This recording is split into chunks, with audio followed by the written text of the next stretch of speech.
UsualSuspect6.com. Brought to you by Usual Suspect 6.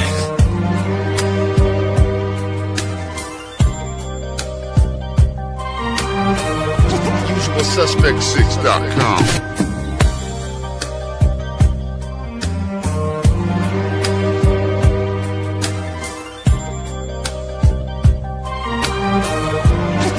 UsualSuspect6.com. It's a Usual Suspect thing. This day, to this day, to this day. Yes, indeed. Yes, indeed.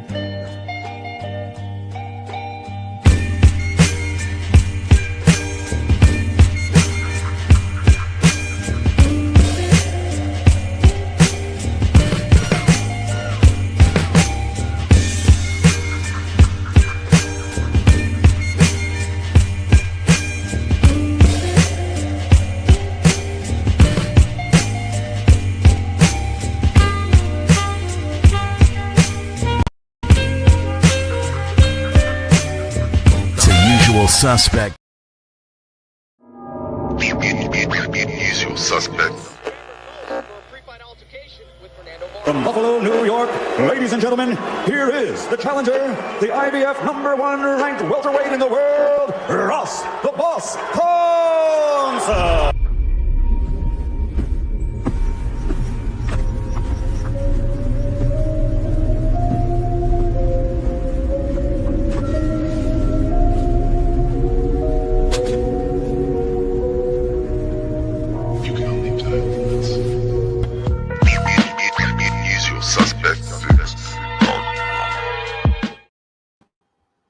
Man, we are back.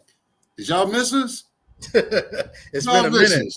It ain't been a minute, damn. Hey, Thomas, we've been out here lifing, man. You know what I'm saying? But at the same time, I want, you know what I'm saying? Hey, shout out to everybody. Let me be correct. This is Tales from the B-Side, episode number 11. You know what I'm saying? I am KG. It's my boy Tommy from the Bronx right here. You know what I'm saying? Thomas, man, how you doing, man? First and foremost, man, how you doing? I'm good, man. I'm good. Unfortunately, I got to go back to work tomorrow. I had a week off, and last week I was at the fight, so I've been working. I got a little bit of rest, and now we back at it today. And then I got to go back at it tomorrow, the regular, the 9 to 5s. You know what I'm saying? But I'm good, man. I can't complain, man. What about you? Man, I'm good, man. Hey, this is a little disclaimer, and then I want to speak to my city before we bring our special guest on. This is Tales from the B-Side. In order for us to get the fighters that you guys want to hear these stories from, me and Tommy got to be out in these streets. You know what I'm saying? Thomas, you know what I'm saying? He is at the events up north. I'm in the events down here in the DMV, North Carolina, you know what I'm saying, Delaware possibly, you know what I'm saying, Tennessee, if I can get to them. These areas. I'm trying to move around. You know what I'm saying? So I want this to be a weekly show.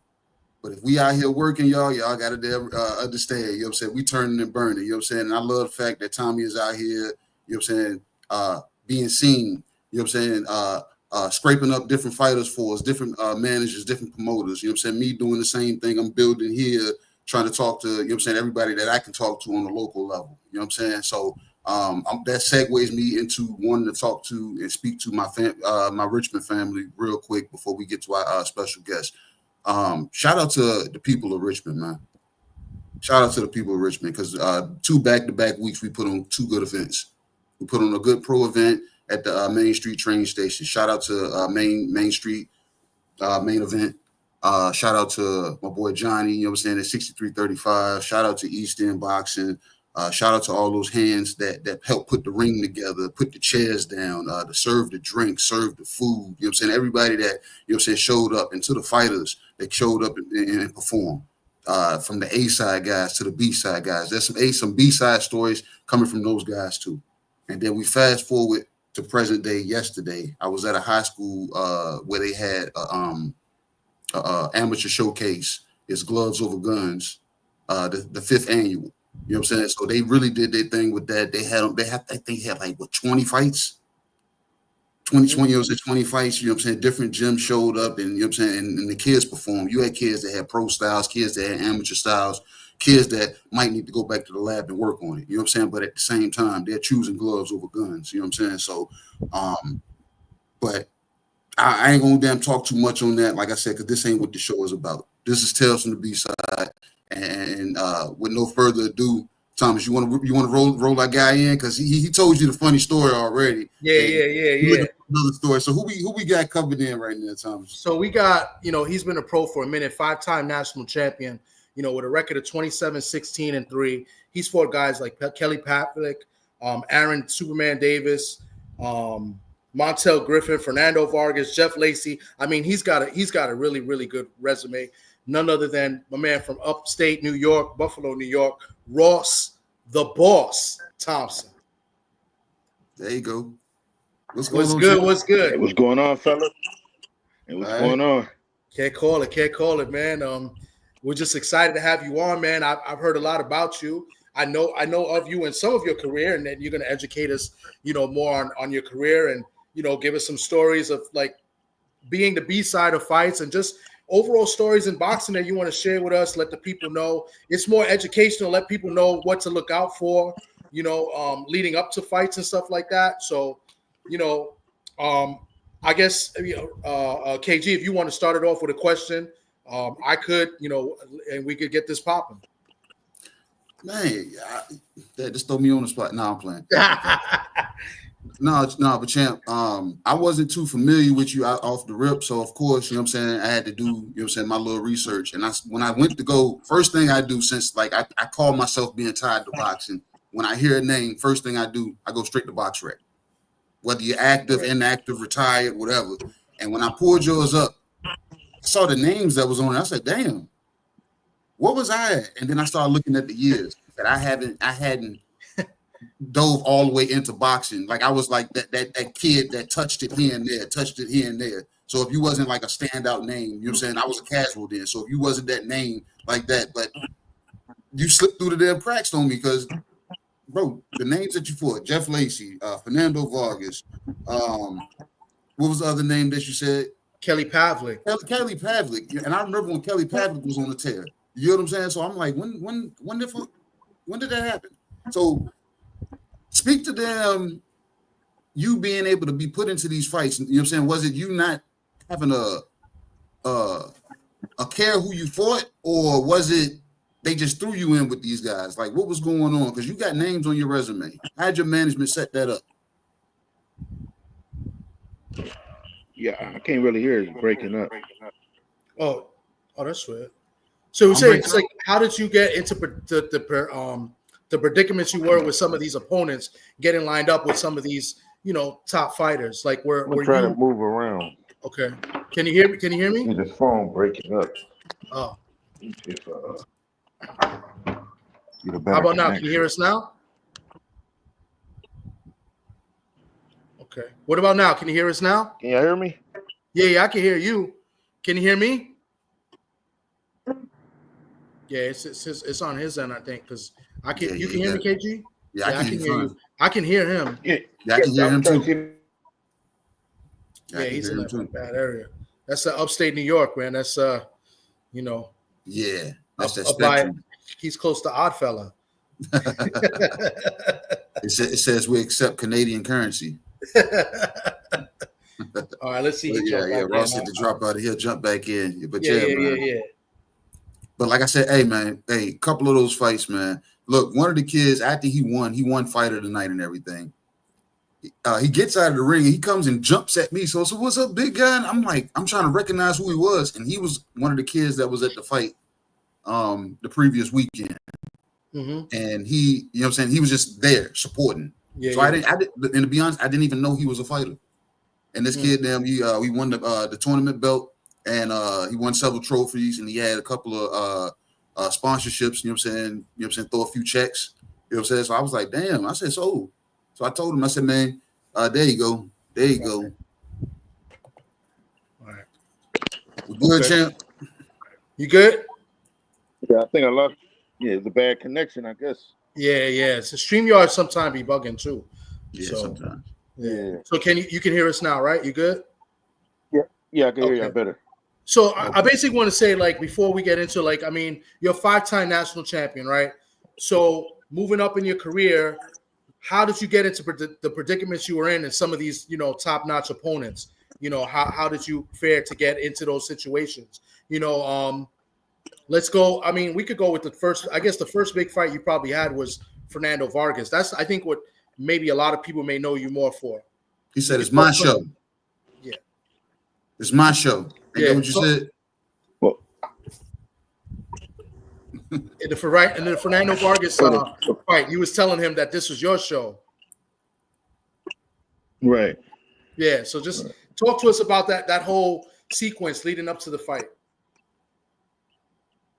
Well, the Fernando Vargas fight, man. I think actually that was the start of you know, like my era. I don't know, you guys about the same age as me, right? Or a little younger maybe, but we looked up to guys before us. We looked up to the, you know, guys like from the '88 Olympic team and all that, Roy Jones and all those guys. We looked up to those guys. You know what I'm saying? So in '92, I noticed. I mean, '96 Olympic came, Vargas and them. I noticed they didn't really look up. You know, because I trained with Floyd when he came to Vegas in '96, right after the Olympics. I was training with his uncle Roger at the time. You know, and Floyd, I remember when he came to the gym. The first time I met Floyd was probably in '94, you know, and he was staying with his Uncle Jeff for the summer. He was a younger kid. At that time, he was looking up to me because, you know, he knew I was on the USA team as an amateur. You know, because we always look up to the top amateurs when we kid boxers, you know. And, so, you know, I remember Floyd looking up to me in '94 before he became an Olympian. You know, he was looking up to me and all that. Then when he came in '96, I was training with his Uncle Roger, you know, and so Roger was like, "Yeah, Ross, I want you to show my nephew around when he get to bed." I said, "Yeah," because I remember meeting Floyd a couple of years ago. So when Floyd came to the gym, man, as soon as he walked in the gym, he was so arrogant. He said, "I want to spar with Ross." That's the first thing he said when he came in the gym, you know. And I'm like, I was 147 pounds. Floyd was 130 pounds. He's a little guy for me. So I'm like, Roger was like, "No, Ross, I'm not gonna let you spar my nephew," you know. Now I wish we would have sparred though, because I didn't know he'd become an all-time great though. But I never sparred Floyd, you know. And so I felt like it was that '96 team was the start of these younger guys. They wanted to say they better than the guys that kind of paved the way for them. You know what I'm saying? So, you know, me and Floyd was cool though, but we didn't really hit it off like that, you know. But then, like, and the thing is, with Vargas was a little different because Floyd even told me that him and Vargas didn't get along in the Olympics together, that he didn't get along with him as his teammate. So I already kind of had a little thing like, oh, Vargas, you know, he think he that dude or whatever. But then, you know, you fast forward to '99, 2000, I become the #1 contender for Vargas' title. So I already didn't like him because, you know, he didn't like Oscar. Him and Oscar had problems from when he was a kid or whatever. He said Oscar brushed him off or something, you know. And then when he fought one of my teammates from '92, Raul Marquez, you know, when I didn't like the way he was acting towards Raul at the weigh-in the press conference and all that, you know. So I had never met Vargas, but I didn't like him. I just didn't like him off from what I heard. He seemed cocky. So I just didn't like him, you know. And so, you know, I started all that shit with Vargas. Like he didn't have no problem with me, actually. He didn't have no problem with me, you know. Because actually I had seen an interview he did on me before he knew that I had a problem with him. Because I had never met him, you know, and I just was going off what I seen, you know. And so when I seen that interview, he was speaking very highly of me. He's like, Ross is a great top contender that I can't sleep on. He said, I can't look past Ross because Ross is a really good fighter, you know, all that. So he was saying all that good stuff about me till he seen I was talking bad about him, you know. And, so that Vargas, you know, like that press conference, man, you know, I went off on him off the top, you know, like as soon as I seen him, you know, because I just didn't like him. You know, I thought he was cocky, and you know, that's what started the rivalry. And you know, Vargas, you know, he fed off the energy, you know, and so I mean, I'm not even mad at him. Like today, I'm not that mad at Vargas, you know. Like the last time I actually seen him, it wasn't too good because I was training the guy Donnie Marshall. He was fighting Sebastian Fundora out there. Mm. Me and Vargas had got kind of cool, like on Facebook. We was talking to each other and all that, and but then we did kind of fall out again because one of his fans he fed into some shit his fans were saying on a post that we was all on together. So then we kind of me and him kind of fell back out again. But I don't have no problem with him today either, though. Really though. But when we at that fight with Donnie when he fought Fundora, Vargas told he told the promoters because Vargas was like a guest. They had him like one of the legends. Al Heyman always bring a legend to do the weigh-in and all that. And so they had Vargas at the as one of the like legends or whatever, former champions hosting the weigh-in. He didn't want me on the stage because he told the people, oh, well, Ross is going to start with me. He didn't want me on the stage with my fighter. Oh, wow. So that was petty to me. Yeah, that is petty. Those petty things. Yeah. So I wasn't able to get on the stage. I wasn't going to do nothing. I wasn't bothering Vargas. I wasn't thinking about him. But we had words with each other. And on Facebook. But that was years ago. That was years before that incident. And Vargas. He just had this thing. So. Then the thing with his wife and all that. So, all that started a lot of drama. We actually were supposed to do a reality show, and they was gonna have us hype it up, and then we was gonna fight at the end. But he said he didn't want nothing to do with me. So it is what it is. Yeah. So you don't have no contact with Vargas like since then? No, I haven't had any contact with him. Me and him, we used to inbox each other on Facebook and all that all the time, and but then he blocked me after the last argument we got into, so I haven't heard from him since. Wow. Fighters blocking people? Actually, I think the last that's time crazy. I came across him was when Donnie fought Fundora. I think that was the last time I actually ran into him. Okay. Well, I saw the Vargas family last week because his son was out here fighting. And Vargas, his son is very, very mature for his age. He says all the right things all the night. Totally opposite of his father. His father was a little bit, acting a little crazy, but respectful though. Nothing crazy. But you could tell his father's still kind of a little bit of a trip, at times. So.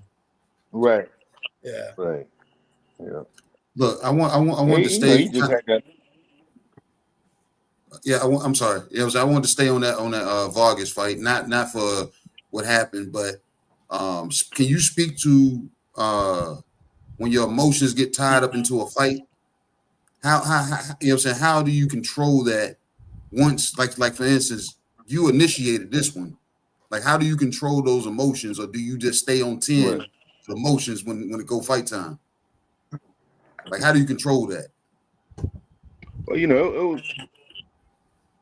Like I say, it was kind of tough to control. Actually, it was kind of emotional. And but I went in there, even when I went and fought him. It was more.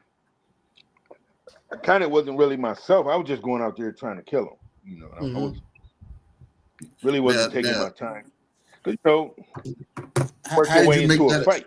Instead of trying to force it. So that's what I look. When I look at that fight, I say, well, it looked like I was trying to force everything. Yeah. You just let your natural skills. Yeah, your natural skills going to get it. It's just going to automatically. Like when I spar, like I don't be trying to hurt nobody. So everything just comes. It's just boxing. You just boxing, flows. And come together. Yeah. So that's the thing. And that's the thing that I always kind of thought about, even in some of my bigger fights. I kind of get caught up, tense. You be real intense before a fight. And I kind of live with the regrets. Sometimes I think I would just go out there and fight, try too hard. That's what I think. And when I look at some of my fights, my bigger fights, I would try too hard, and even sometimes I would even punch myself out. Instead of just letting the fight come to me. Yeah. Try to force the fight. That's what I look at. That's the biggest mistake I would say I would look at in my career. So look, I asked you that because I was talking to young fighters, and I tell them all the time, you got to learn how to wear that emotion. I said, because your nerves is already on 10 based off of who's watching you, how you already feel going into the fight. You can run 10 miles a day, but your gas tank can go on empty with your nerves, your emotions, and being tense, being in that ring. You know what I'm saying? So you saying that and like carrying it forward, you try to put a chokehold on your emotions and try to say, how can I get myself together and balance myself and stay breaking up real composed quick. when I fight these guys? That's you again, champ. Yeah, I think it might be his connection. Yeah, maybe. Yeah. Yeah, but hey, man, why you getting that together? Hey, shout out to the chat, everybody that's in the chat that showed up. I'm gonna scroll up while Ross is getting it together and see who we can now see. Who's here? D-Man Jr., man, Prize Fighter TV, Skywalker Boxing Media. Look at Thomas pulling double duty, or is that your doppelganger? You know No, what I'm that's saying? me. That's me typing in the chat. Yeah. Oh, okay. DP Rocker, you know what I'm saying? My boy Teacher in the building. And my boy, you know what I'm saying? My usual suspect brother, you know what I'm saying? 503 Lion. Queen 70. Queen 71. Who else is in there? You know what I'm saying? There go the champ. He back. You know what I'm saying? Picasso, shout out to you too. And Bruce Gas Boxing and Jazz. Shout out. Yeah. You back, champ? Yeah,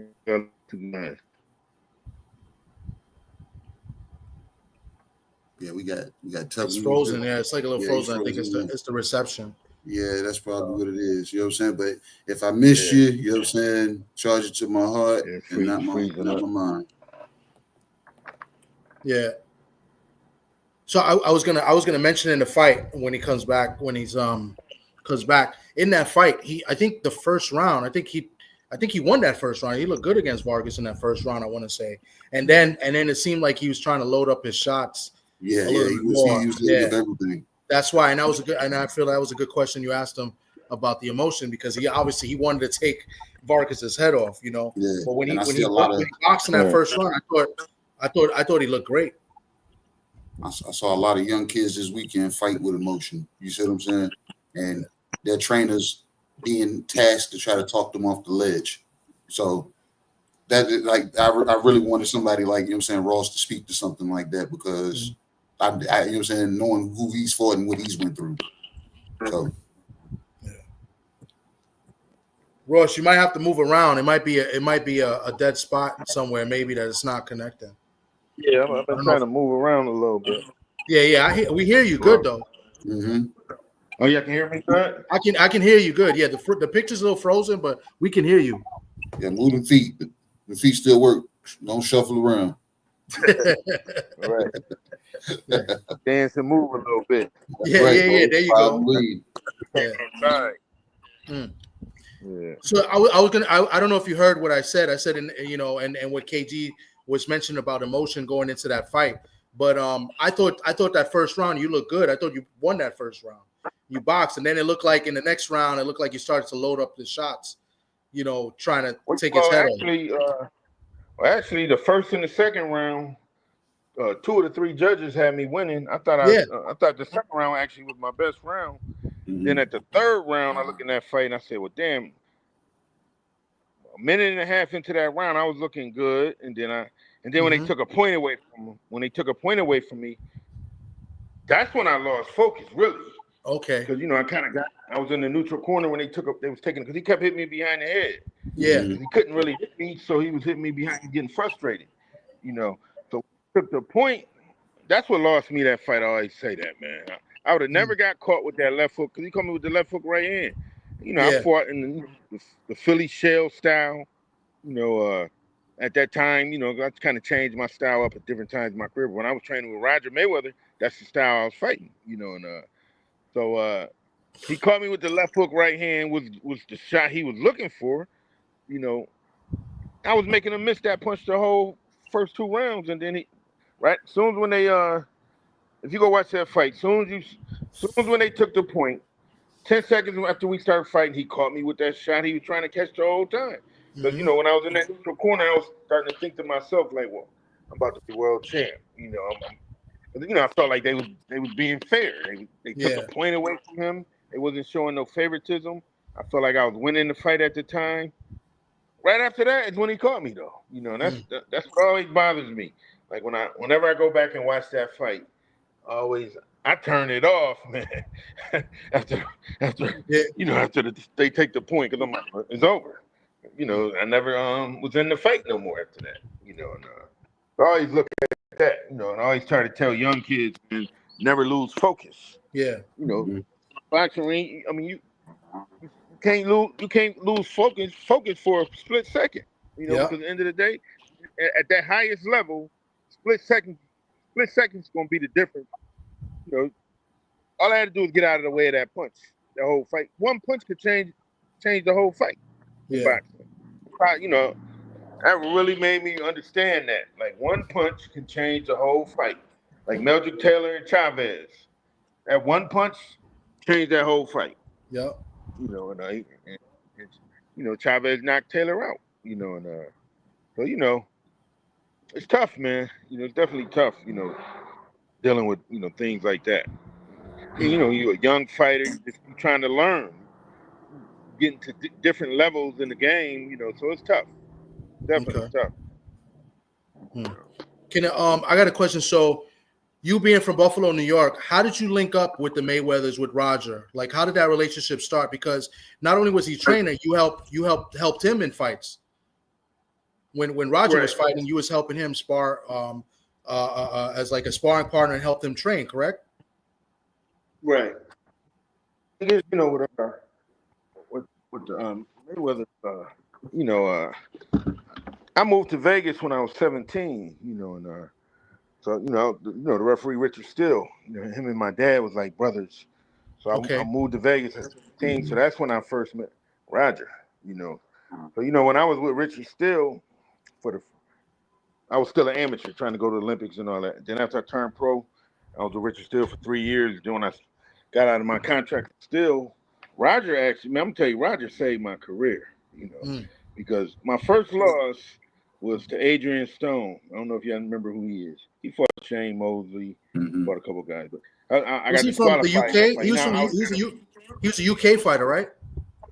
Yeah, he's from England. Yeah.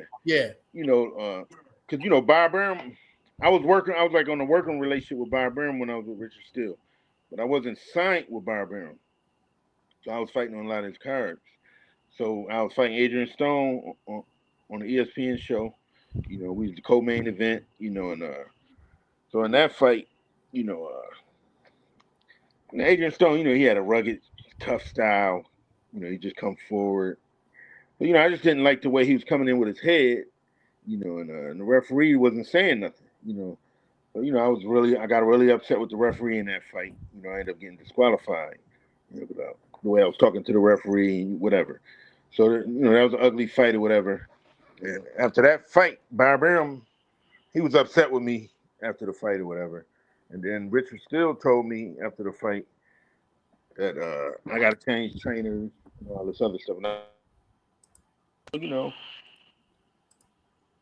it's not my trainer fault. It's not my trainer fault what happened. We're not going to blame the trainer, And so he was like, well, in the contract, Ross, it says I get to choose who your trainer is. And I was like, well, I'm not going to leave my trainer. So, I didn't want to blame it on him, and so me and Richard Steele, we fell out. So Richard Steele basically was telling me, well, he didn't have to do the things on the contract because I breached the contract because I didn't abide by the contract. So that's when me and Richard Steele split. But Bob Aaron was already mad at me. So then it was just me. I ain't got a manager. I ain't got a promoter behind me. And so I was just out there looking for a manager. And I just felt like back then I was blacklisted. This was 1995. I felt like I was blacklisted. Like nobody wanted me. Nobody wanted to mess with me, And then I happened to see Roger. About 3 months later, I see Roger in the store, and Roger was like, Ross, man. Roger always wanted to train me, but Richard Steele never wanted me to train with him. But Roger, he was like, Ross, he told me he was fighting Constantine, so he was like, well, Ross, if you I need you to help me get ready for the Constantine fight, Ross. He said, when we get back to Vegas, we're gonna go to Australia. We get back to Vegas, I'm gonna get you a manager when we get back. You know. So, that's how me and Roger got close after that. Roger saved my career, man. Because I was gonna quit boxing. I was I think I was 15-1 at the time. I was gonna quit. I would have never even ever fought for the title or nothing. I would have just been a guy who was a good amateur, turned pro, first loss. He never fought again after that. Because that would have been what it was. But Roger resurrected my career back then. He kind of reinvented me. Because at that time, man, nobody was bothering me. Nobody wanted to touch me. I felt like, people were putting bad words out on me. Like they was just like, oh no, don't deal with Ross. He's bad news. But I was a young up and coming guy. I was an amateur star, 5-time national champion as an amateur and all that. And the USA team, and nobody wanted to sign me and only had one loss at that time. Roger really saved my career though. I always give Roger that credit. He said, Ross, don't worry, I'm gonna get somebody, put you back on and get you back. But they was actually only thing I was getting at that time was B-side. You want to go to Europe to fight? They were trying to send me over to Europe. I would have been an opponent. I've been one of those guys. I've seen a lot of fighters go on that side, and they was good fighters, but they end up. If you're going over to Europe to fight as a B-side, you're not gonna win. You're gonna be one of those guys with a 15-7 record. Everybody say, "Oh, he's a good fighter, but he's 15-7." He went over there, in a tit-for-tat fight. So he's not going to get the decision. Nothing going to go his way. Yeah. So that's why I say, man, boxing is a tough sport. It's hard. It's hard. Hey, tell us about that advice that Roger tried to give you, but you ain't take it. You know what I'm saying? That night y'all was hanging out. Well, it was before. It was like the Costa fight. Yeah. You got to tell us that one. Yeah, he gave you some advice without giving you advice. No, I wasn't fighting though. So I know, but he still. He fought Constance. I went to Australia with him, so I wasn't fighting. I was just coming. I was helping Roger get ready. Sparring with him for the fight. The media was kind of watching us spar. And so it was like Vlad Wharton. That was the guy who had Constance back then. So he always would pick me and Roger. We got there about 10 days before the fight. So he would pick me and Roger. Now Roger's wife was there too. She was there, Charlotte. So,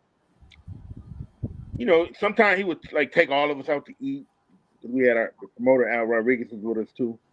But the day he came and got me and Roger. Me, Roger, and Charlotte. We were sitting in the lobby of the hotel.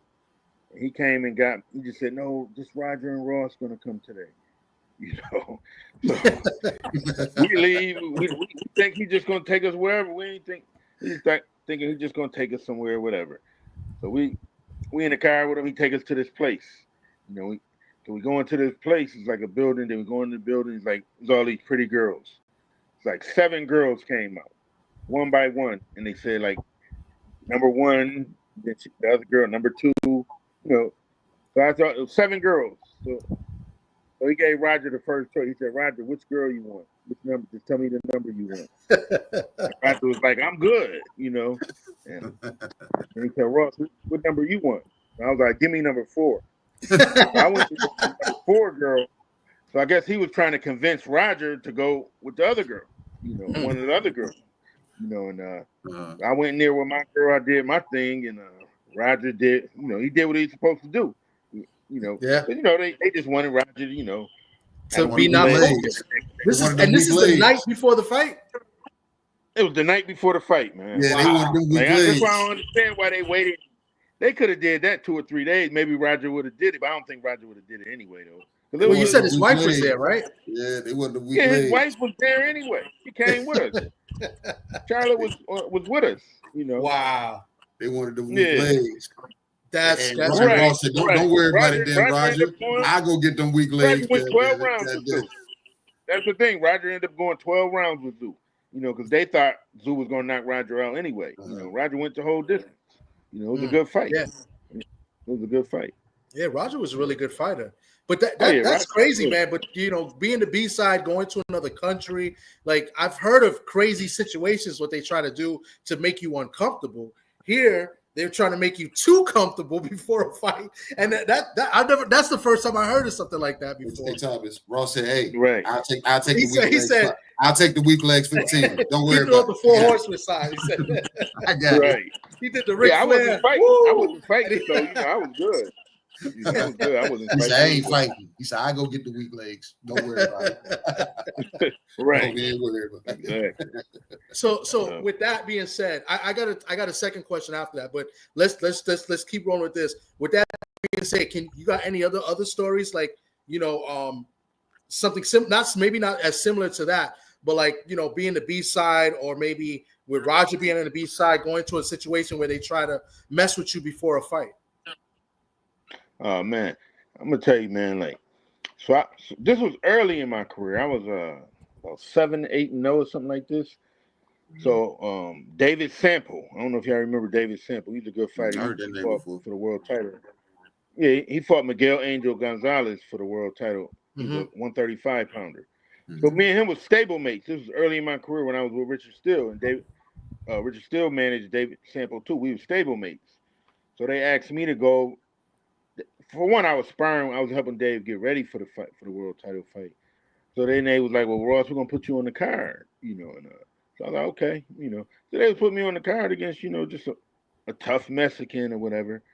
Over there though in Mexico, we fighting in Guadalajara. So when I went out there and when I fought the guy, man, I ended up stopping the guy I think in the third or fourth round, but man. The guy was the dirtiest fighter. Like he was supposed to get disqualified probably in the first round. The things he was doing, he was like coming in with his head, just straight up using his elbows, trying to hit me with his elbows. Wow! Like he was trying to wrestle me. He was doing everything, and the referee didn't care. The referee never was giving him warnings.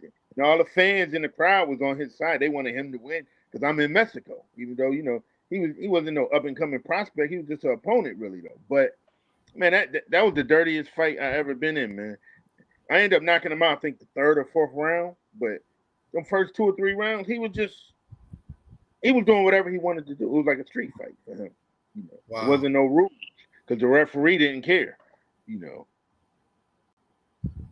That's crazy. Oh, he had to fight Gonzalez in the main event. It was tough for him. The whole crowd was behind him. So, that was tough. But yeah, man, that beat side, man, later on in my career, I really dealt with that. Like I went over to Europe, I went to Germany and fought. Well, I know I took a couple fights overseas. And when you go overseas, man, that's when they really, you got to knock the guy out to win, basically. Yeah. Pretty much what it is. It's tough. Okay. The other question I had, I'm sorry, KG. The other question I had is that I seen it. You recently posted about it. You still have a good relationship, like with the Mayweathers, like with you speak to Roger Mayweather's wife, right? Like every now and then. Yeah. I speak with Charlotte all the time. Like me and her real cool. And I speak to Jeff sometime. Usually when I go to Vegas. But I can't get to Floyd. He's too big. Yeah. Floyd is still Real Floyd. He's a millionaire, man. So that's what I always always makes me always say, like, damn, all the guys I know who became millionaires, man, how they switch up, like you don't talk to them no more. Floyd became a millionaire. Like, oh man, we just. I went to the fight when he fought the Paul brother. I wasn't even able to get to talk to him. I didn't even get a chance to say what up to him or nothing. But Wow. And these guys, when they get all that money, man, it's a different ball game. Yeah. Like even like Oscar De La Hoya, he was a USA teammate with me. And I never could talk to that guy no more though, because he's so big. Like we got a group chat, you know, from the 92 Olympic team, and it's that 92 era. There's a bunch of us guys in the group chat. Shannon Briggs, Ivan Robertson, Montel Griffin, a lot of guys. But, Raul Marquez, I you always speak to Raul? Yeah, Raul in the group chat too. But I tell all the guys in the group chat, I said, but why Oscar and Shane not in this group chat with us? Shane Mosley and Oscar De La Hoya, they was on the 92 team with us. Why they ain't in the group chat? You know, because they too big. You know, they don't talk to the guys who we regular. They millionaires. You know what I'm saying? So, you know, it's crazy, man, when I look at stuff like that. Because I always say, man, if I was a millionaire, I don't think I would have, I don't know, but I always say, you know, I don't think I would ever been the guy who just wouldn't, you know, be around, think I'm too good for everybody. I can't see myself being like that, but I don't know, man. Maybe that's why I ain't become the millionaire, you know, but it's crazy. You know.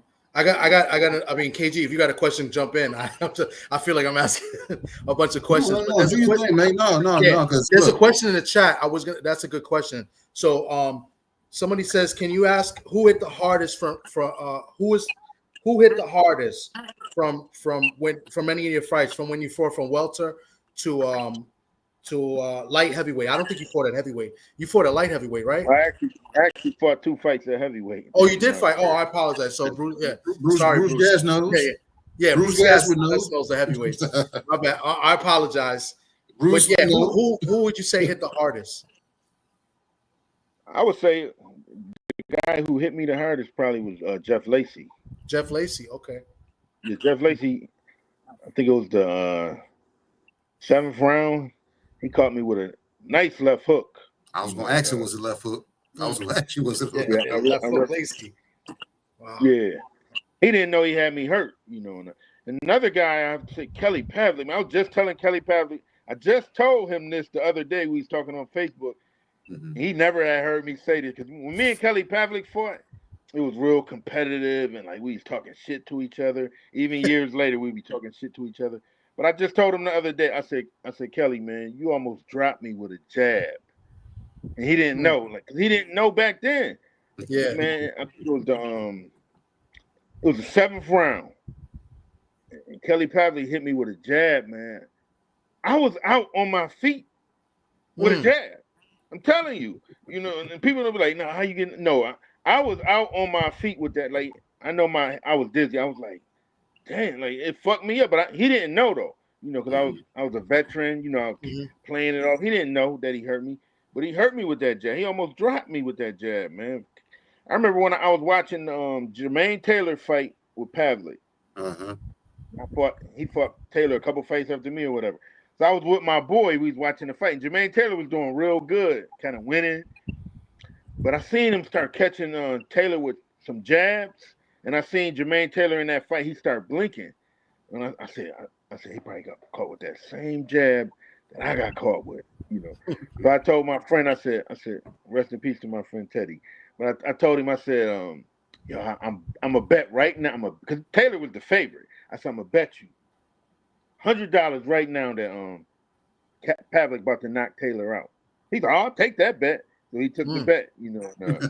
But you know, Taylor was the favorite anyway in that fight. Once I seen Jermaine Taylor start blinking, if you go watch that fight before he knocked, because he was doing like a little shake. He was doing a little shake with it. Yeah. You know, and I was predicting. I said, man, that jab. And Pavlik got a hard jab, like underrated. You know, he got a hard jab, and he ended up knocking Taylor out a little bit after that. You know, was that before he got dropped or after the bet? Because Taylor dropped Pavlik in that fight. Yeah, he had Pavlik hurt. Yeah, he had dropped him, but then Pavlik came back. Wow. No, because I just spotted it when Taylor started blinking. And I seen him jab it. I said that jab. That's that jab. That Pavlik had a hard jab, man. He didn't hit me with it a lot because, you know, I had pretty good defense. I was cagey. But Pavlik, man, he caught me. The 7th round, he caught me real good with that jab. He had, like, the jab felt like if somebody southpaw, they straight left hand. You know what I'm saying? Or like a right-handed fighter, if he throw the 1-2-1. Like, that was my favorite punch when I was a young boy. I used to throw the jab, right hand, and then another straight jab. They thinking the hook coming, but it'll be boom, boom, boom. It come a straight one instead of a hook. You know what I'm saying? They would think a hook coming. That's how I got a lot of knockouts early in my career. I would throw the 1-2-1, the jab, right hand, and come back with the hard jab. You know, that they shake people. You know, they thinking the hook coming, so that when that jab come, it throw them off. You know, but yeah, he definitely, you know, he had that hard jab, bro. Look, we had a question earlier in the chat. You know, so asked by one of my usual suspect brothers. He asked, "Were you promoted by Don King?" Well, see, it's kind of controversial with Don King, man. Okay. So early in my career, you know, when I was with Richard Steele,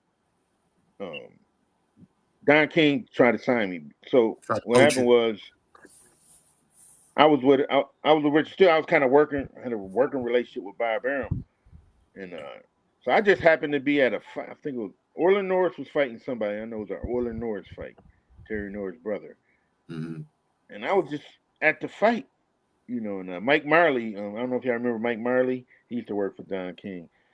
He always was trying to recruit me to be with Don King, you know. And so then I went. The fight was over. We went to the press conference. And I was sitting in you know, in the rows. And then Don King, when he got on the microphone, he said, "I'm signing this new young fighter, up and coming fighter, Ross Thompson. Come on up here." It just he threw me on the spot. I was like, "What Wow. Oh, damn. Yeah, they asked me to come. I came up there. He shook my hand and all that, and I'm like, "What? What the hell going on?" You know?" And, so then the next day, I mean, later on that night, he was like, "Look, I need you to come to my place." He had like a penthouse in the Las Vegas Country Club at the time. So he was like, "Don't tell Richard," you know. So then the next day, you know, so I went over there to the place where they had us. I think he had me come, a limo picked me up, took me over to the country club. So I'm at his house. He got all these maids in there. You know, they making food. They just doing whatever. They just catering to me. You know. So then he pull out a contract. He's like, "Well, you know, you got to sign a contract." You know, he wasn't giving me no money or nothing. He just was saying, "Oh, sign this contract." And I was like, "Well, I gotta call Richard." He's like, "No, don't call him." He's like, "He's gonna be so happy when he finds this out that you're signing with me." You know. So I signed the contract like a dummy. I was just a kid, you know. And, so Richard Steele was mad as hell. Wow. You know, I signed. Yeah, he was like, "Ross, what are you doing?" You know, and so he ended up getting me out of the contract anyway, though. You know, and, so then I signed with Don King later on for real though, like, because I left Vegas in 98. I left Vegas. So then I signed with a manager, Nick Garone.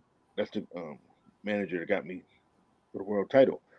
So when I signed with Nick Garone, he had me like, you know, when I signed with him, he said, "Oh, Ross, my first fight I'm gonna get with you is gonna be an eliminator. So you're gonna fight an eliminator for the #1 position to fight Vargas for the title." You know, and so he was looking through the rankings because I think I was ranked #9, and then I think Star Child, that's the guy I fought, Antonio Reese. He was Debbie King, Don King daughter, managed him. But he was like, "Well, let's fight him," you know, because you know the guys ahead, like Winky Wright, they was looking to bigger and better things at that time. So it was an eliminator. So I was like, okay. So we fought him. But the thing is, we had to sign with Don King. You know, Nick reached out to, you know, Don King and said, you know, we want to make this fight it could be an eliminator. Then the winner gonna fight to be the #1 contender for Fernando Vargas. You know, and so that's how I signed with Don King though, because you know the way Don King looked at it, like, well, you got to sign with me, or you're not getting this eliminator. Not with that guy, at least, you know. And so I had to sign with him at that time. The thing is, you know, it wasn't like I was one of the guys that he really was with, because you know I signed with him just for that reason, and I had to fight Antonio Reese in his hometown, Washington D.C. You know, his daughter managed Reese, and I had to fight him in Washington D.C. I knocked him out, and but I had to go to his backyard to fight, and then I think I fought one fight after uh, the Reese fight. Don King supposed to give me 4 fights a year, but he got me 2 fights in that year. So really, we could have got out of the contract. Going into the Vargas fight, is when Don King, he started trying to make all these shifty moves, and it was a mess, man. Like that whole, even the promotion, negotiations for that fight, because King was trying to offer me $100,000 for the fight, and I knew what the fight was worth. So, I knew that fight was worth. Vargas had just signed a deal with HBO. His minimum was 1.2 million. So at the time, I told my manager, I said, "Well, his minimum is 1.2 million. IBF. If you're the number one contender, they're gonna have a purse bid. So the champion gets 75% of the bid. Challenger gets 25% of the bid. If y'all don't agree to a purse, IBF give you a deadline." So I told my manager, I said, man, he just signed with HBO. Minimum one. He had just beat Ike Cortez. So I said, minimum 1.2 million. So I told my manager, I said, they're gonna try to lowball us, because at that time I think my biggest purse was 25,000. But they was thinking, well, Ross would take 100. He'd be happy to get 100,000. So I told my manager, I said, no, man, I'm not. That's what they're gonna offer, and that's what they offered. They offered 100,000. And we said no. Kind of like back and forth negotiations. Don King, he wanted me to take the 100,000 just to get that fight out the way, so they could have a big Trinidad Vargas fight. So I was like, no, I'm not taking 100,000. They was like, well, that's the biggest payday you want. No, I said no. I said I know what the fight worth. There's a lot of fighters that get jerked. Yeah. So I said I'm not taking 100,000. So I told my manager, I said, we're gonna tell them we want $500,000. Because if you figure 1.2 million, you got to do the math. So he gets 75%. So I get the rest of. They got to make it. The bid got to be at least 1.6 million, somewhere in that neighborhood, in order for him to get his 75% of the pot. 1.2 million. I get the change. You know what I'm saying? That's what I told they forgot you could read, champ. Well, they gotta. That's what they forgot. Man, they forgot you could read. Boxers, man. Well, see, a lot of boxers, they just, I don't want to say dumb, but man, come on, man. They can fight their ass off, but man, you gotta have that sense to understand, like, okay, this is what the fight is worth. Forget, what's his highest payday and all this other stuff. I said, well, we go to purse bid. And and then they got to come up with that. You can't just tell me, oh, you're gonna take this much. Cause I seen this happen again, man. When Carl Daniels, I don't know if y'all remember Carl Daniels. He was a former champion, but he's a top contender for a long time. He won the world title actually one time too. Yeah. But when he fought Bernard Hopkins. I was, me and Carl had the same manager. So I was in the gym and I helped him get ready for the Hopkins fight. He's getting ready for that fight, and then they were saying what they was going to pay Carl for that. Like Hopkins had just beat Trinidad, so he had got an HBO contract.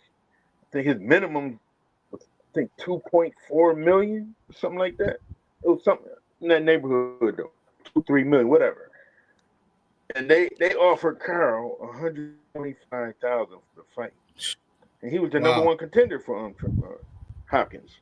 And I told Carl, I said, "No, man, they got to pay you." I said, "Just take it to purse bid, take it to purse bid, and they did. Like Nick was my manager because he stood up to Don King, and he did the same thing, And somehow in that fight, man, boxing is a sport. In that fight, like Hopkins he made 2.4 million, Carl made 25,000, and that was because they somehow they made it where they were saying HBO was paying him something, and then this was the purse bid. It was ridiculous, man. Like, Wow. They jerked Carl in that fight. Like, yeah, he was supposed to get. If Hopkins is making 2.4 million or whatever he made, I know he made definitely at least 2 million at least. Carl was supposed to make at least a quarter of that. When at least 500,000. Yeah, that's what they say is a 75-25 split. Yeah. Huh? He should have got like $500,000 at least. I didn't hear you. He should have got at least $500,000. Yeah, like right. You figure he would have made at least $500,000, 300,000-400,000. Champ too. He had won the title at 154. Yeah, and he went up to 160 and for Hopkins. Yeah, man. Y'all ain't read the fine print where they told you they taking their cut. They got to get their cut on top of their cut. Well, yeah, there's a lot of cutthroat things going on in boxing where under the table they putting this money over here and they giving it to this guy. It's a lot of that type of stuff going on. A lot of boxers getting robbed. Yeah. Especially guys that. Well, I've seen it even at the smaller levels. Some of these booking agents, like I've had fighters, up and coming guys as a pro, where they might just be they didn't have a big amateur career, so their opponent at a 4-round level, I've seen where some of those booking agents where they, booking agents, a lot of them is crooks, they'll tell the guy, look, we're gonna give the kid this much, and we're gonna take this. We'll keep this. So that's what goes on in boxing, man. It's sad because guys go out there getting hit in the head, and they fighting for peanuts. A lot of times, So, that's be sad to see. I see it all the time. I've seen a lot of that type of stuff go on. It could be just going to go spar people, even where they guys taking some money. Or going over to fight. A lot of that go on when a guy is going overseas to fight. Going over to Europe. Somewhere like that. You really see that going on a lot. Wow. Can you tell us a story, a situation where you've seen that at maybe at a higher level where a fighter besides Carl Williams got lowballed, in a big fight? Well, Carl was probably the highest level I've seen that at, and I'm trying to think.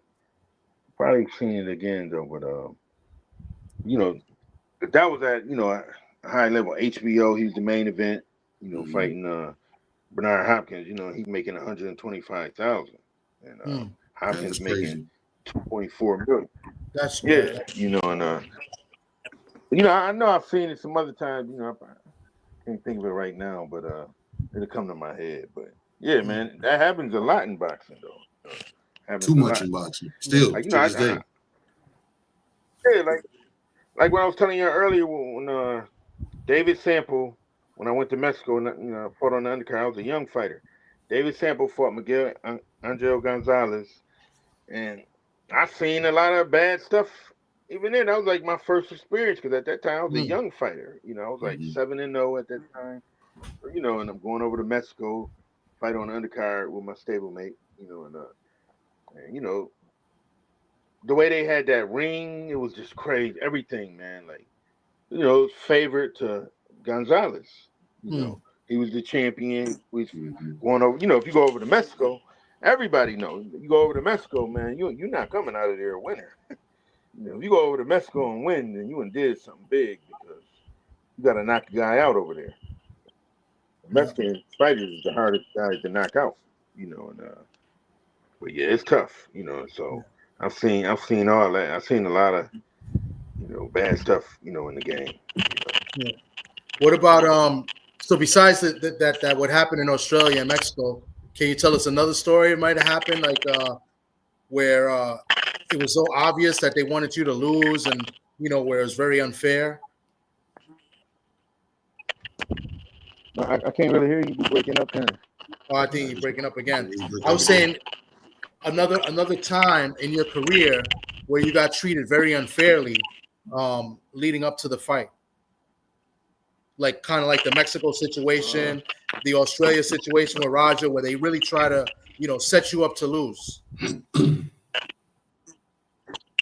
Oh man, my last two fights, when I actually fought a heavyweight, man.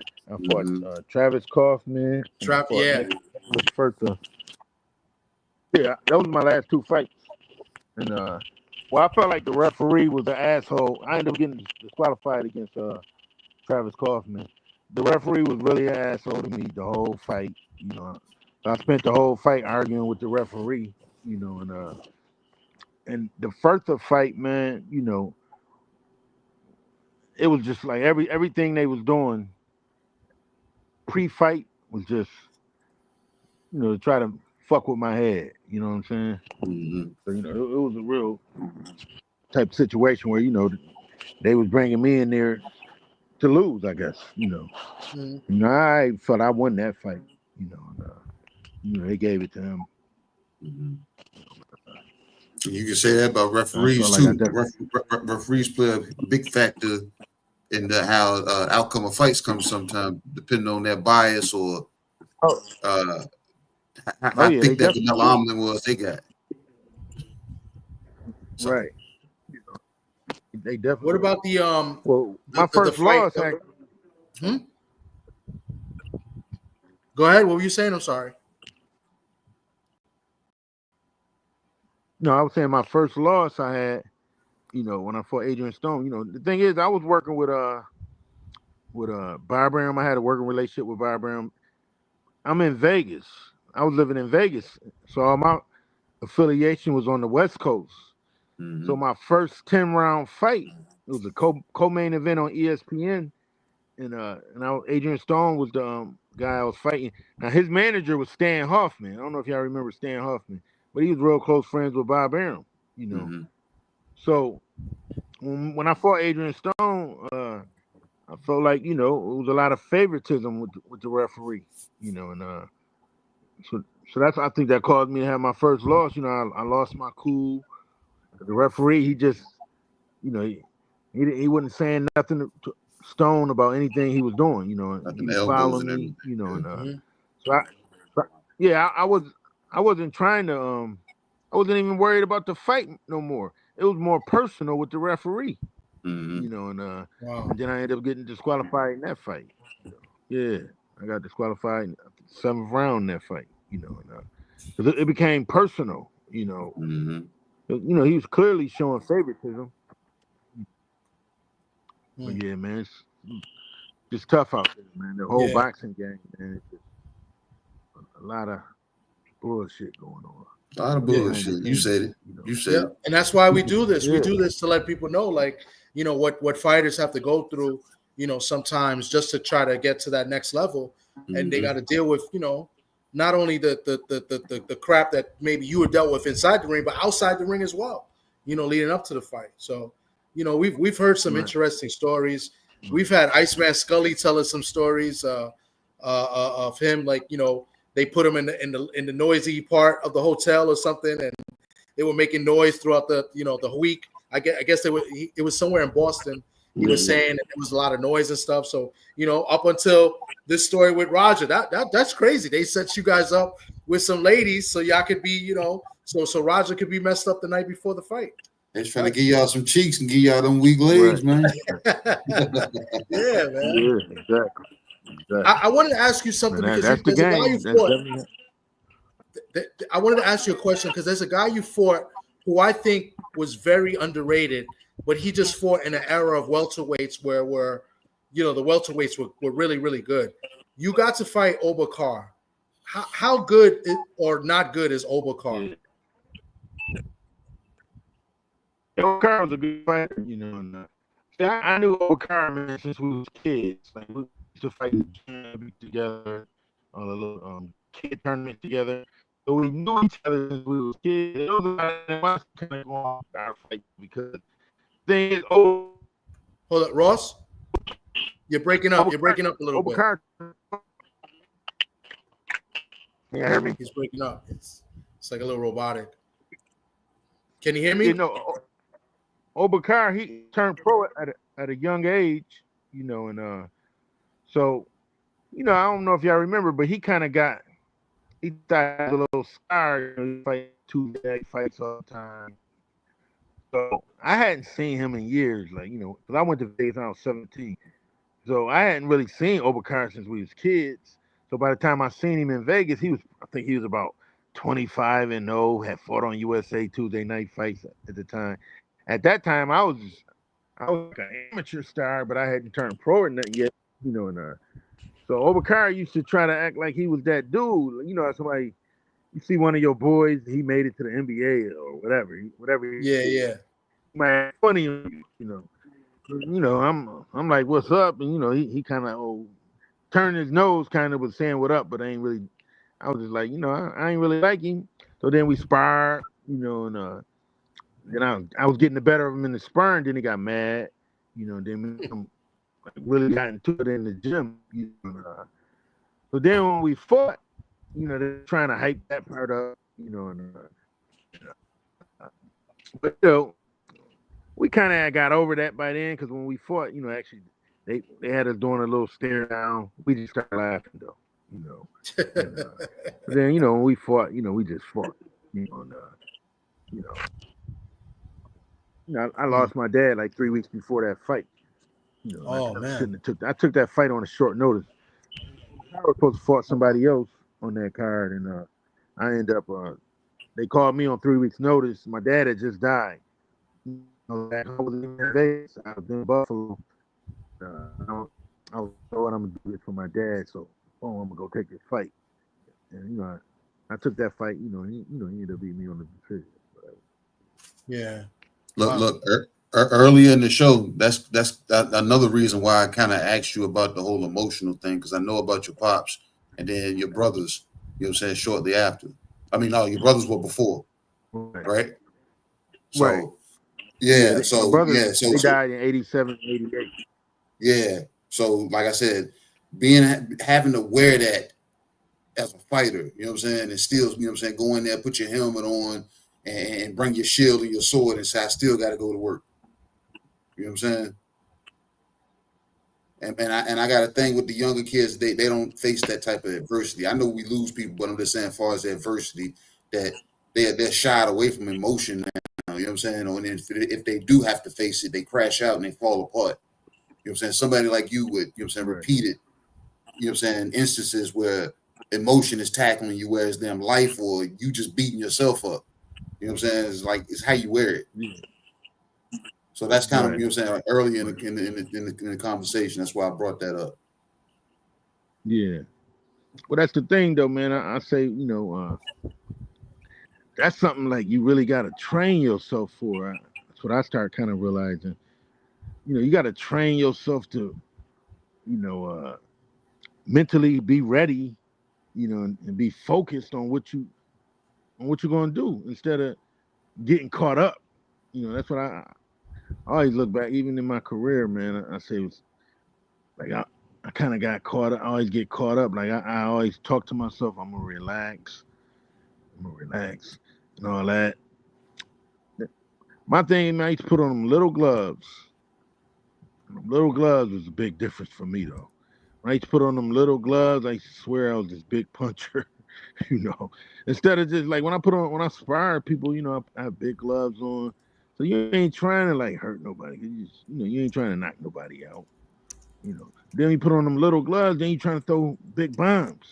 You got them little gloves on, you trying to take somebody's head off, you know. I used to kind of get caught up in that. I always thought that was what bothered me, you know, in boxing. You know, sparring in them big gloves and then fighting in them little gloves. For me, it was a big difference, you know. But when I put on them little gloves, like I was swearing I was this big puncher, thinking I'm Mike Tyson or somebody. You know, instead of just when I put on them small gloves, I used to just box. You know, I used to just box and let the fight come to me naturally. You know? So I always look at that, man. For me, that was the biggest adjustment for me. You know, the big gloves and sparring against the small gloves you know, the real fight. So, you know, So you just I've had squeezing people your tell me hands in like, eights. You're squeezing your hands in eights. huh? Is that what you? Yeah, you know, you get the little 8-ounce gloves, a big difference, you know. And I used to was a gym fighter. You know, they said, well, damn, you look like a fucking super. Watch me like another guys. I'm talking about world champions, the gym.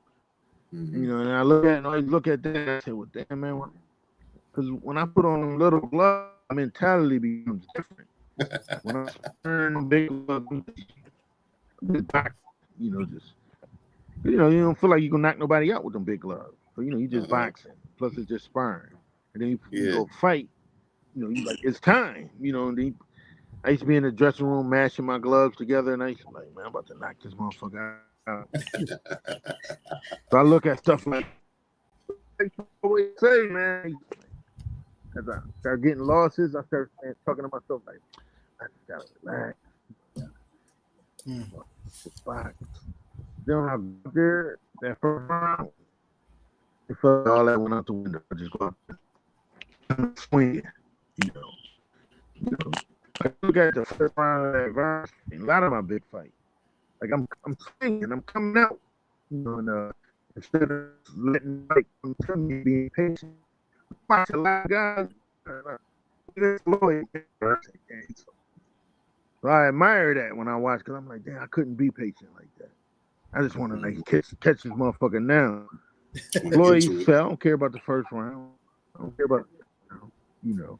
So stuff like that, man, you know, is important to a fighter.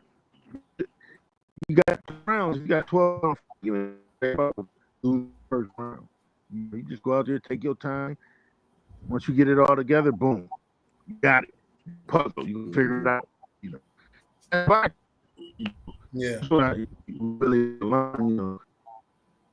Oh, and he just dropped off. Just dropped out, man. You know what I'm saying? Yeah, his connection was breaking up a little bit. Hopefully, come back. It was.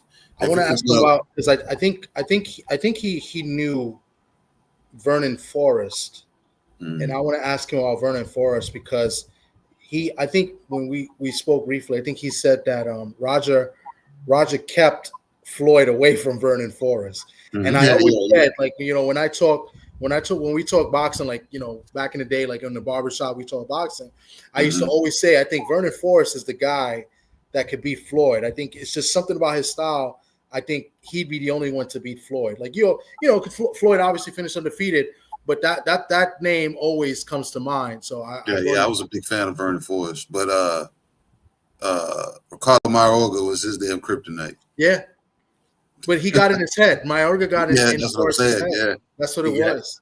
Yeah, you know. So, but I want to ask him about that because I think he knew Vernon, and I think I could have sworn he mentioned it on the Facebook post. He said when I brought it up, he said Roger kept Floyd purposely away from Vernon. Yeah. So let's see. Here he comes. He's coming back. Let's see.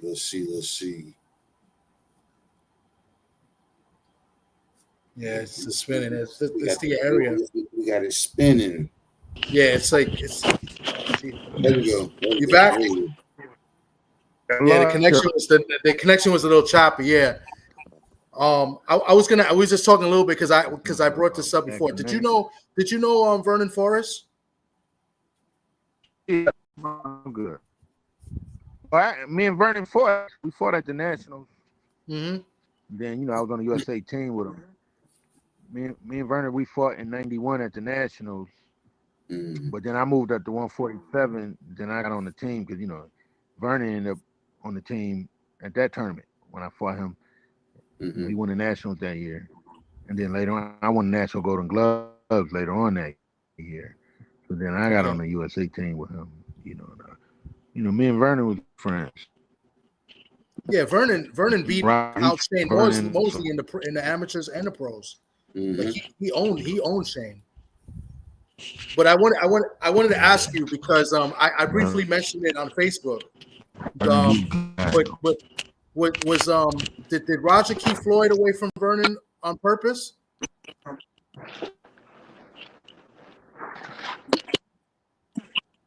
Hello? I hear you. Oh, I said, do you think Roger kept Floyd away from Vernon Yeah, on purpose? can you hear me? Yeah, Yeah. can you hear me? Can you hear me? Yeah, I hear you. We can But hear can you you. hear me? Yeah, he can't hear me. They can't hear us. Yeah, I hear you. I hear you, but you can't hear me. Damn. Yeah, got to move around a little bit, I guess, the reception.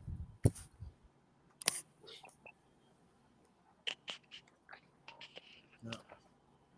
Can you hear me Right. now? We got to wrap this soon, Thomas. Okay. Yeah. Yeah, it was pretty much. Can you hear me now? Sound like the commercial. Text me, yeah. Let me text him. Let me see. Yeah.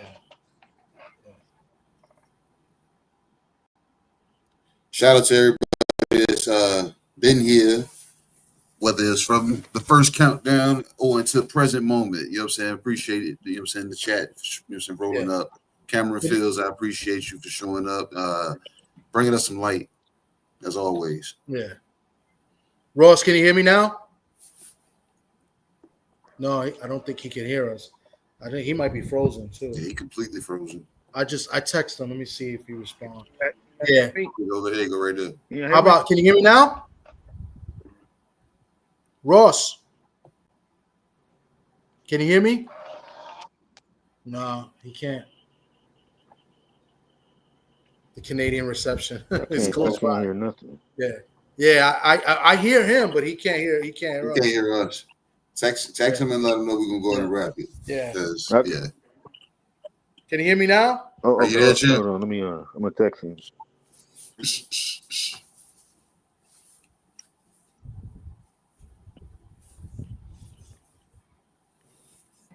Let me see.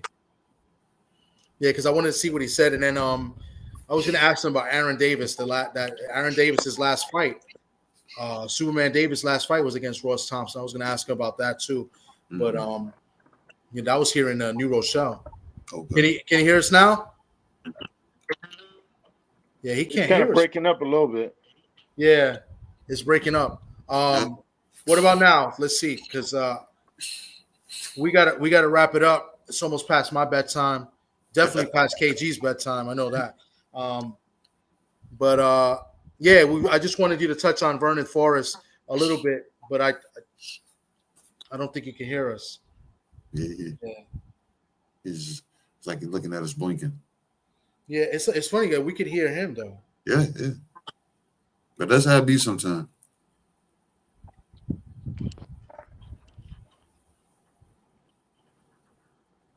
Let me see what happened. What about now? No, he's not on mute. No, he's not. No. Hey man, but shout out to Find the Boxer. We found Earl Spence. He's a soccer player. We found him on the soccer field.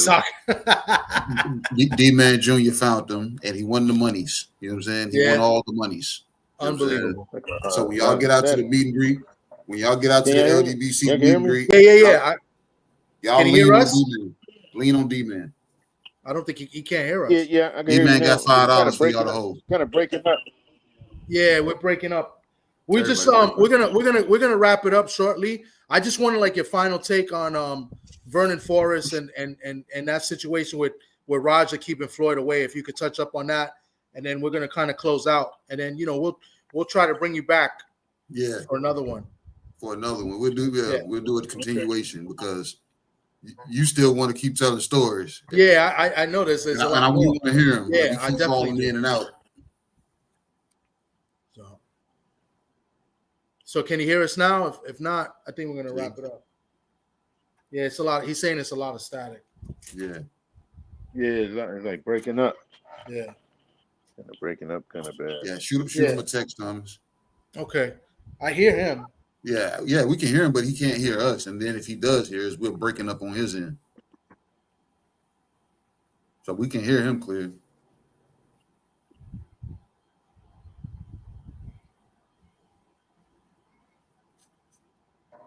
Yeah. So let me see. I just text you if you got it. Let me know, and then we're gonna close it up. Like I said, next weekend, man. You know what I'm saying? We got the LDBC 2025, and you meet and greet out in Vegas. You know what I'm saying? Y'all need $5. Y'all need a sandwich from Fat Burger. Y'all need a couple of damn dollars for the damn table dance. Holla at D-Man Jr. because he's the big money winner. He's won some money. Go lean on D-Man. D-Man got it. Don't let him lie to y'all and tell you he ain't got it. Yeah, that's true. Yeah. So, Ross, I think we're going to wrap it up because the connection is kind of bad. So I don't know if you can hear me now, but we definitely appreciate you coming on with us. Then he just cut off. Is he? Well, we definitely appreciate him coming on with us. I know he had a few more other, great stories to tell as well. So we're gonna have to do a part 2 with Ross Thompson. We're definitely gonna do a part 2 for sure. Yeah, we definitely gonna bring you back, champ. Yeah, we're gonna put a pin in this, and yeah. we're gonna circle back, and we're gonna bring you back where we got clear skies. Yeah, definitely, and we'll promote it more and get more people to watch because he has a big following as well. Everybody was digging your stories. Yeah, for sure. So, but thank you, Ross. Right. I appreciate you coming on for sure. Definitely. We're gonna bring you back, champ. Oh yeah, no doubt.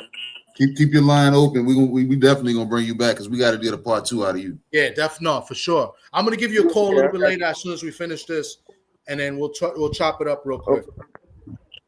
Yeah, we'll figure out how to get it right. Yeah, we will. Yeah. So next time, champ. Okay, no doubt. All right, bro. Be safe. Salute. Okay. All right, fam. Okay. Yeah. So we apologize for the connection issues. Hopefully, man, we gonna apologize, but hey, Thomas, that was another one.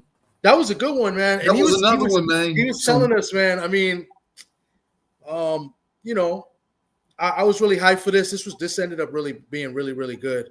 And I know he's got more stories to tell. He was around since the 90s, and he fought all the way up to like the mid 2000s. And look at his resume. He's fought, top-notch fighters, guys in the Hall of Fame. I didn't get to ask him about Montel Griffin and Aaron Davis. He fought those as well. We still got stuff to ask him. So yeah, we're definitely gonna put a pin in this, and we're gonna bring Ross Thompson back. Nah, for sure. Definitely. Definitely. So. You know what I'm saying? You got anything to close out and let the people know, what I'm saying, what you got coming up, Thomas, or you want to elaborate more on today's show? You know what I'm saying? How you want to do it? You know what I'm saying? Well, are we gonna do something next week? I know we have the LDBC greeting me next week. I'm not gonna be able to attend this year, so I don't know if we want to do a show next Sunday night. I don't know if you have anybody lined up. I mean, I'm down to do it. Know. Me and you will talk behind the scenes. The people will know when it's time for the people to know. You know what I'm saying? Because, like I told you, they missed us. You know what I'm saying? So, y'all, you know what I'm saying? And it showed today. You know what I'm saying? We appreciate everybody that showed up. You know what I'm saying? Whether it was just a like, a view, or some words. You know what I'm saying? Whether you was talking to us, talking to Ross, or y'all was talking amongst yourselves. You know what I'm saying? It's all appreciated. Yeah, for sure. I love this show. I think this is one of the better shows that I'm a part of, right? I'm not saying the best show on YouTube, but that I'm actually a part of. I really like this show. I'm trying to bring back a show that I originally had an idea to start with, and I might bring it back this Thursday temporarily for when I do the show with Rich, where I'm just sitting down and me and a co-host, we talk to fighters, whether they're new or old.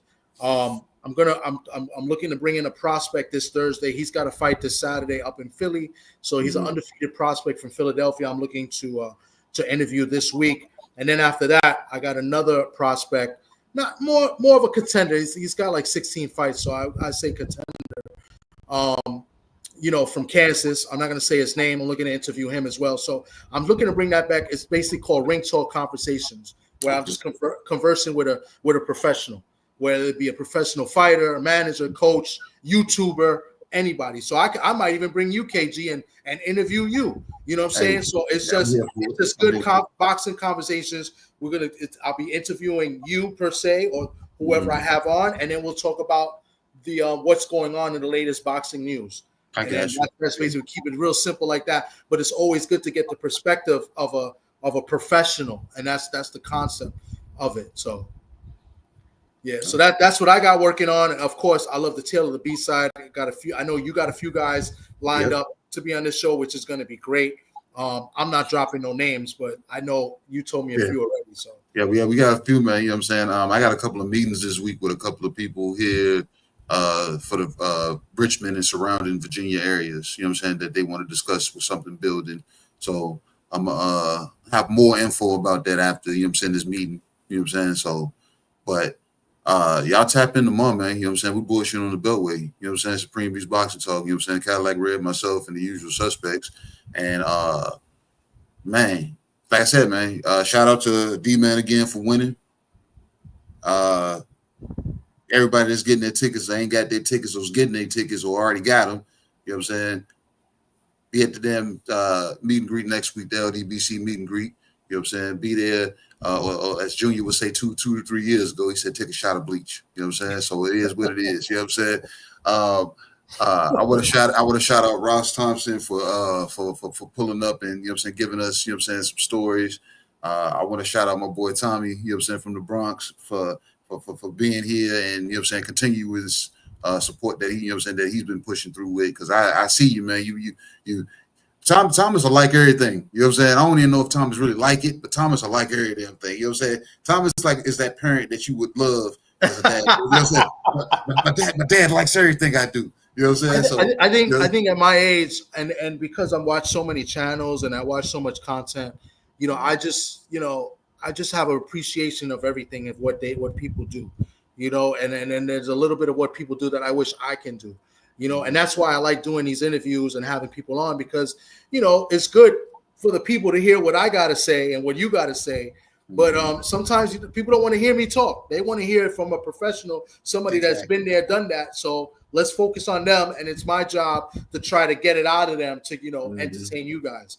So that's kind of like my outlook. That's why I really don't hate anybody. Like, you know, you're going to have to do a lot for me to hate you. I really appreciate and support, you know, a lot of content creators and people. So, yeah, so I'm not a hater. If I'm a hater, I hate because, you know, to be funny. But deep down, I'm not a hater, you know? Nah, man. People confuse hate with them just having your own opinion, man. Yeah, absolutely. Yep. But on that note, until next time, man, y'all keep your ears wide and tuned in. You're gonna find out who's on damn Tales from the B-Side episode 12. You know what I'm saying? So from me and the usual suspect 6 and my boy Thomas and Sports Talk Network, peace. Usual suspect.